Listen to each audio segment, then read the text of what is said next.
118 araw bago ang eleksyon 2013, nag-ikot ang MMDA sa ilang lugar sa lungsod ng Quezon. At yan ay para inspeksyonin ang mga lugar na hindi raw dapat kinakabitan ng mga poster o tarpaulin. At karamihan sa mga nakita nilang mga poster at tarpaulin, ang mga nakalarawan ay mga mukha ng mga politiko. Nakatutok si Steve Gailisa. Sinuyod ng MMDA Task Force Baklas poster ng Quezon City pakay ang mga naglipa ng tarpaulin ng mga politikong kakandidato sa eleksyon sa Mayo. Isa-isa itong kinuna ng litrato. Patunay daw na mga poster ay nilagay sa hindi dapat pagkabitan tulad ng kable, poste at bakod. Baka mamaya magkaroon kami ng problema, bakit namin tinanggal? O kaya sabihin naman ng politiko na wala naman kami nakakabit yan. Eto, may dokumento tayo may papakita sa kanya. Hindi raw katakataka ang pagbaha ng tarpaulin sa barangay Tandang Sora. Nagpapakilala raw ang mga politiko dahil mula District 2, nalipat daw kasi ito sa District 6. Maging ang tapat nitong barangay hall na nilinis na raw nitong nakaraang linggo, tinadtad muli. Pagdating sa ganyan, pero talaga hindi talaga sa lugar, talagang mahirap.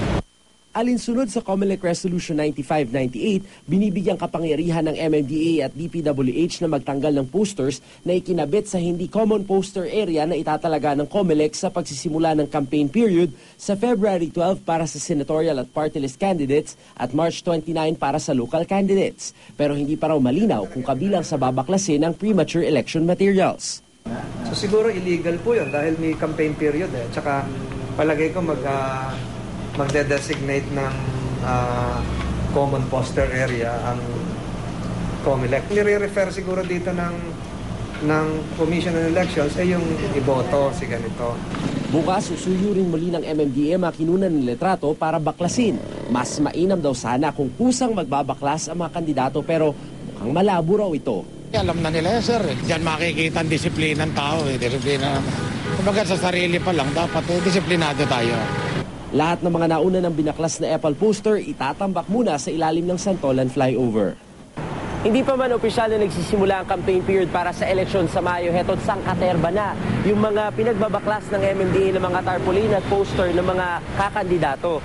Karamihan dito, mga pagbati tulad ito, maligayang Pasko, yung iba, Happy Fiesta, at kung ano-ano pa. Ang gagawin daw ng MMDA, yung mga nakukumpiska nila, tatanggalin nila mismo yung tarpaulin, gaya halimbawa nito, para maipamigay daw nila doon sa mga livelihood organizations na gumagawa ng mga recycled bags.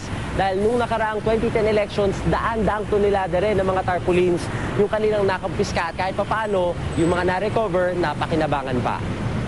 Steve Dailisa, Nakatutok, 24 Oras.